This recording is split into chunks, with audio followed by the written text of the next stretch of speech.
Bien, estamos elaborando este segundo intermedio. Consideramos que va a ser ya el último. No creemos que haya necesidad de un tercero.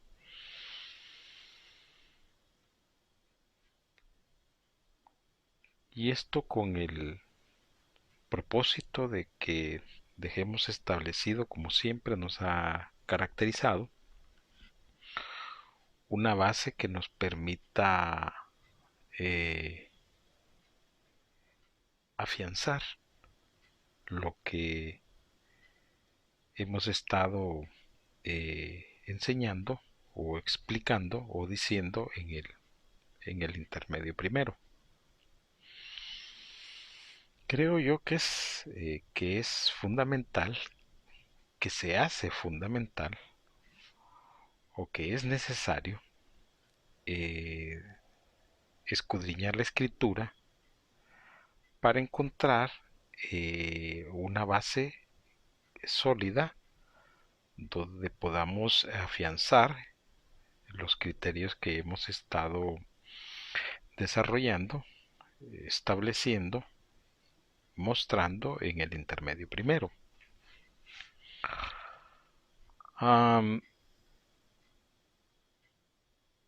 Vimos con bastante detenimiento lo que se había expresado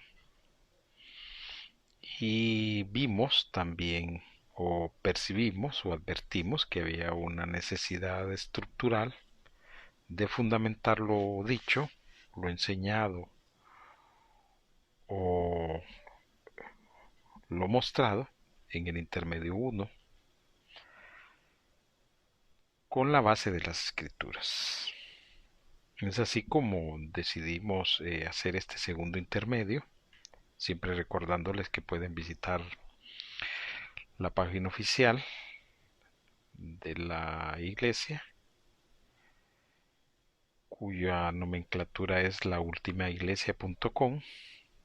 Hemos agregado unos chats, ya sea de WhatsApp o de Telegram, para que la persona que tenga alguna inquietud o duda con relación a estos tópicos, pues escriba. No es necesario que se presente, solo que haga la pregunta y con gusto se le va a responder. No estamos interesados en saber quién nos escribe, solo si tiene alguna dificultad o algo que no está muy claro con relación al tema que hemos estado enseñando, pues que haga las preguntas, las inquietudes, las dudas o los comentarios. Bien, no podemos, como dijimos en el intermedio número uno, soslayar eh, una base que hemos estado eh, dejando establecida con relación a los profetas y a la profecía. Creemos que hay un conocimiento que se ha perdido, se ha extraviado, se ha borrado de las mentes y de los libros de los estudiosos de las escrituras, y eso nos ha llamado poderosamente la atención. ¿Por qué se ha dado esta situación? Somos persecutores de la pureza del texto.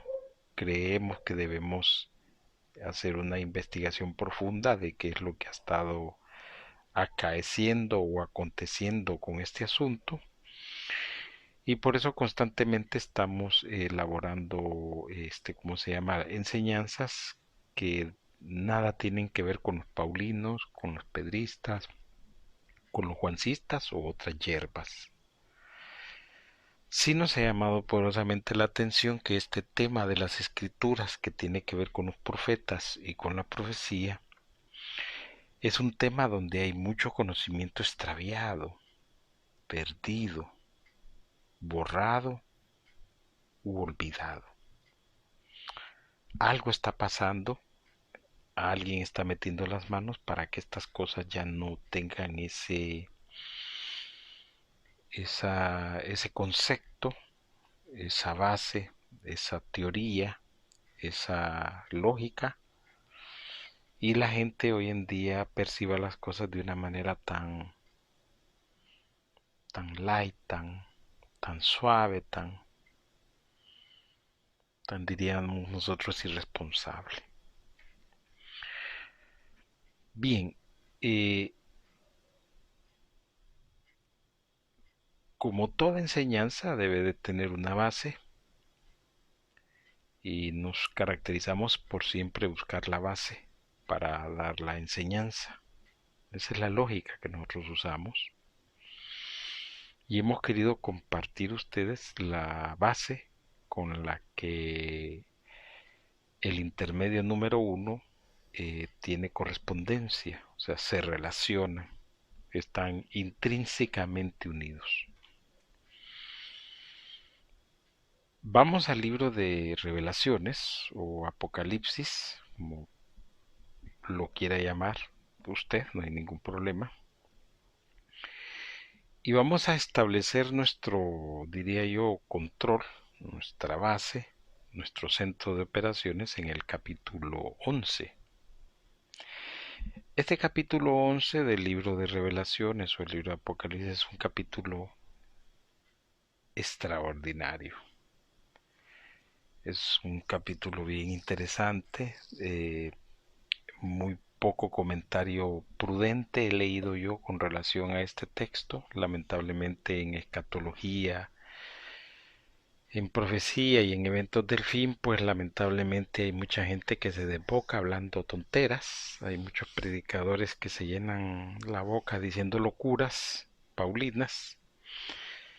Y bueno, está atestado de un montón de locura escatológica la escritura, que hasta el día de hoy ha probado que han sido falsas.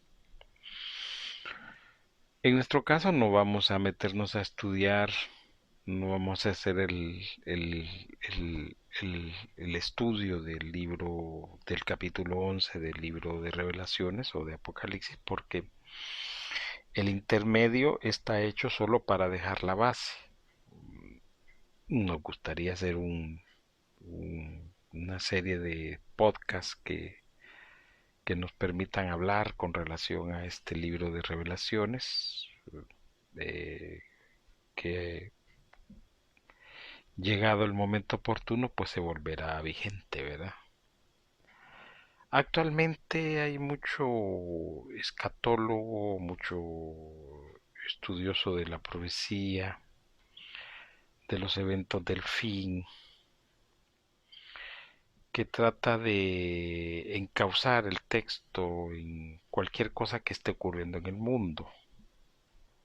Si hablamos, por ejemplo, de lo que está pasando entre Ucrania y Rusia, pues medio mundo religioso va a decir que eso está profetizado en tal lado y que de ahí viene tal cosa. Si pasa esto, pues bueno, aquí están los jinetes, porque está el hambre, porque está esto, porque está el otro, pero el libro de Revelaciones no ha adquirido cierta vigencia todavía porque deben pasar una serie de situaciones que hasta este momento consideramos nosotros no se han dado. Obvio que me imagino yo que habrá un montón de gente que dirá que nos andamos perdidos, que el Inver. Y posiblemente, ¿verdad? Podría ser que andemos perdidos, pero no creemos nosotros que esté pasando lo que los escatólogos o estudiosos de la profecía nos estén advirtiendo, porque Revelaciones dice una cosa y lo que estamos viviendo es otra. Pero bueno, no vamos a entrar en esa discusión porque consideramos que eso podría ser para otro tema. En este caso nosotros estamos con un segundo intermedio. Creemos que este segundo intermedio será más que suficiente para continuar nuestro estudio de las profecías de Nostradamus. Por cierto, tenemos que tomar una profecía y darle vida. Pero es necesario dejar esta base porque si no después van a decir que nosotros estamos diciendo cosas sin la base de las escrituras. Pues bien, vamos a aprovechar a leer un porcentaje del capítulo 11 del libro de Revelaciones o de Apocalipsis, Y vamos a empezar con el versículo 1 que dice lo siguiente. Dice la escritura: entonces me fue dada una caña semejante a una vara de medir. Y me dijo, le dijo a alguien que le hablaba a él: levántate y mide el templo de Dios, y el altar, y los que adoran en él. Muy interesante. Pero el patio que está fuera del templo déjalo aparte, y no lo midas, porque ha sido entregado a los gentiles, y ellos hollarán la ciudad santa 42 meses. Sigue el versículo 3: y daré a mis 2 testigos que profeticen por 1260 días, vestidos de silicio. Bien, qué interesante este versículo 3. Ya aquí eh, entramos, como quien dice, en materia. Vuelvo a repetir el versículo 3: y daré a mis 2 testigos que profeticen por 1260 días. Ya la escritura aquí nos está compartiendo que la profecía va a tener un periodo de tiempo de vigencia y que va a estar viva. Porque estos testigos tienen la calidad, tienen una doble o dual cualidad de ser testigos y de ser profetas. Dice el versículo 4: estos testigos son los 2 olivos y los 2 candeleros que están en pie delante del Dios de la tierra.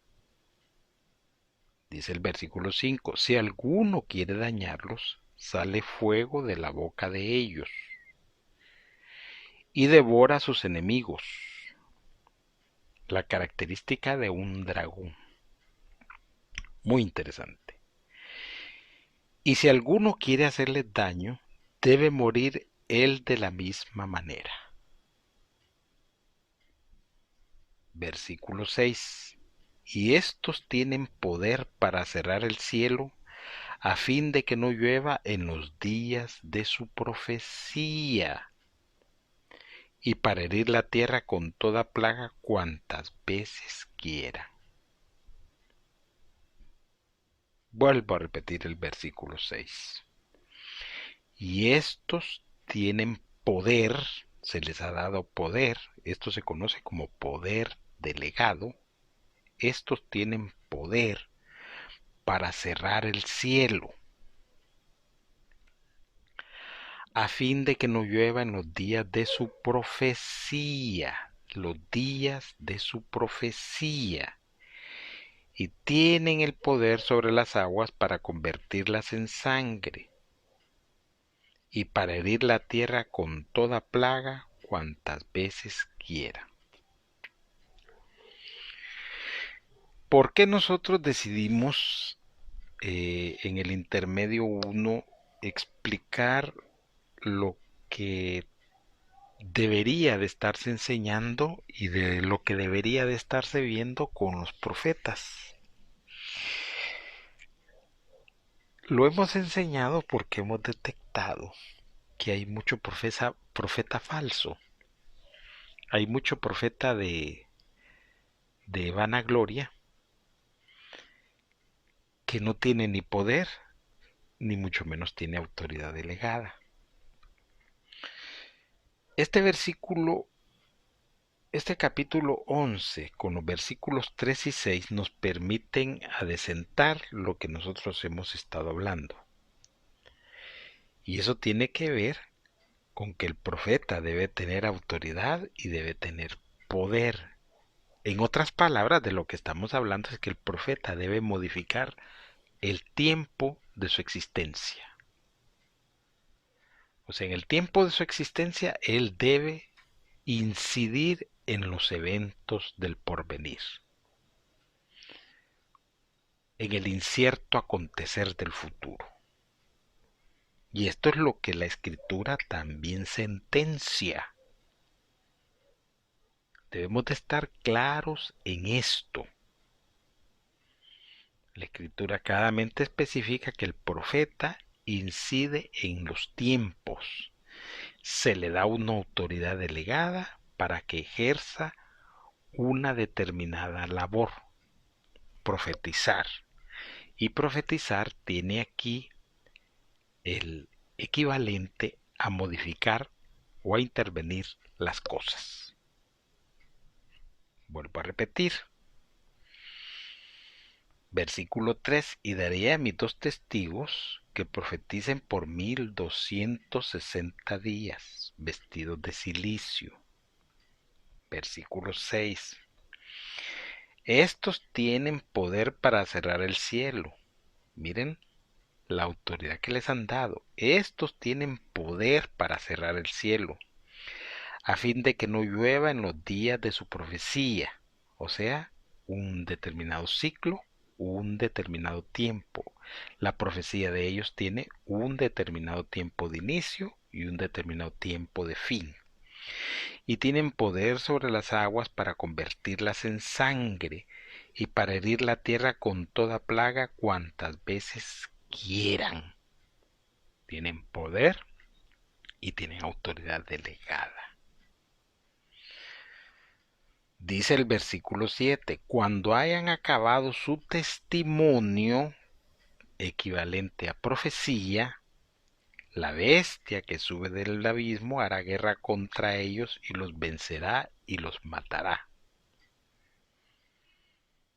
Miren qué cosa tan más extraordinaria.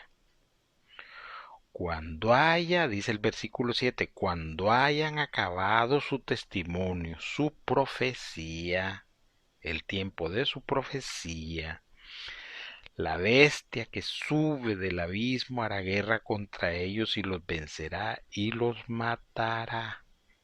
¡Wow! Extraordinario. Esto es digno de que nos sentáramos y habláramos e interpretáramos este texto, pero esa no es la idea. Hemos encontrado la base que nos permite a nosotros entender, no de manera profunda, no de manera completa, como quisiésemos, la actividad o la relación del profeta, la profecía, el poder y la autoridad delegada, que son las cosas que hemos encontrado. Quisiésemos ahondar más en este asunto, pero solo queremos dejar la base. Y esta base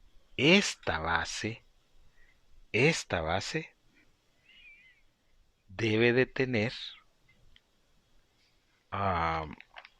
diríamos nosotros, debe de tener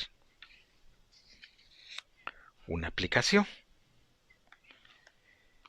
En las escrituras hay una aplicación, existen más aplicaciones, pero la idea es corroborar la base que estamos nosotros exponiendo. Y para corroborarla, tenemos que acudir a Mateo capítulo 24, versículos 1 y 2. Dice Mateo 24, versículos 1 y 2.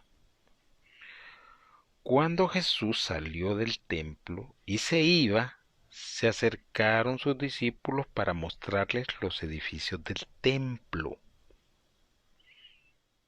Versículo 2. Respondiendo él, o sea Jesús, les dijo: ¿veis todo esto? De cierto os digo que no quedará piedra sobre piedra que no sea derribada. ¿Qué está diciéndonos este pasaje? Que se repite también en Marcos 13, versículos del 1 al 2, Lucas 21, versículos del 5 al 6. Aquí podemos ver al profeta, dentro de los poderes que tenía el Mesías, vemos al Mesías profeta, interviniendo en los acontecimientos de su tiempo y demostrándonos el poder del profeta y la profecía. Volvemos a leer. Capítulo 24, versículos 1 y 2 de Mateo. Cuando Jesús salió del templo y se iba, se acercaron sus discípulos para mostrarles los edificios del templo. Los edificios del templo. Versículo 2. Respondiendo él, el Mesías profeta, les dijo: ¿veis esto? ¿Puedes verlo? De cierto os digo que no quedará piedra sobre piedra que no sea derribada. ¿Qué nos está diciendo Mateo 24, 1 y 2? Marcos 13, 1 y 2. Lucas 21, 5 y 6. Que estamos ante la presencia del Mesías profeta, que con sus palabras proféticas interviene en los acontecimientos de ese momento. En otras palabras, el profeta debe tener poder y autoridad delegada.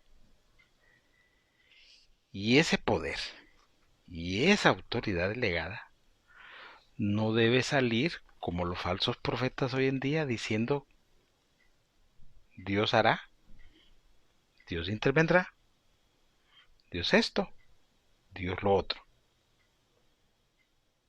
Porque el verdadero profeta ya viene de Dios con poder y autoridad delegada. Y tiene ese poder y esa autoridad delegada para intervenir en el tiempo de su profecía. Si no, no estamos hablando nada. Absolutamente nada. Vuelvo a recordarles que pueden visitar la página oficial de la iglesia. La nomenclatura es laultimaiglesia.com y ahí hemos habilitado unos chats de WhatsApp o de Telegram para que nos escriban si tienen alguna pregunta, inquietud, duda o interrogante, comentario. No es necesario que se presente, solo haga su interrogante y se le va a responder. Creemos nosotros que este intermedio era fundamental. Quisiésemos hablar más del intermedio, pero lamentablemente la gente no tiene tiempo para estar dedicándose a oír los podcasts de las enseñanzas porque pues viven una vida light. Entonces nosotros tenemos que tratar de ver si nos ajustamos a esa vida light, ¿va? De la gente. Pero nuestro interés y nuestro propósito es que usted descubra cómo la oscuridad ha borrado, ha escondido, ha cambiado, ha hecho olvidar las cosas como deben de verse y como deben de ser. Pues el mismo Mesías decía: viendo no ven y oyendo no oyen. Y eso ya es delicado. Creemos nosotros que con este segundo intermedio, que hemos puesto la base escritural, podamos, pienso yo, ya estar listos para poder seguir nuestro estudio sobre la profecía de Nostradamus. Esperamos que, si Dios así nos lo permite, el próximo capítulo nos dediquemos a esta enseñanza. Vamos a revisar bien si no es necesario un último intermedio, consideramos que ya no. Pero siempre hacemos las evaluaciones necesarias, como dicen las evaluaciones por ley, para ver si nos hace falta algo que no dijimos o que no explicamos bien o que no abordamos o no cubrimos. Nuestra intención es que usted quede claro en este tipo de enseñanzas y que comprenda que este tipo de poderes y este tipo de dones tienen sus peculiaridades, sus características y sobre todo su, eh, diríamos nosotros, comportamiento que lamentablemente hoy en día se ha perdido. De antemano agradecemos la atención a este segundo intermedio y esperamos continuar, si Dios nos permite, con la siguiente enseñanza. De antemano, gracias.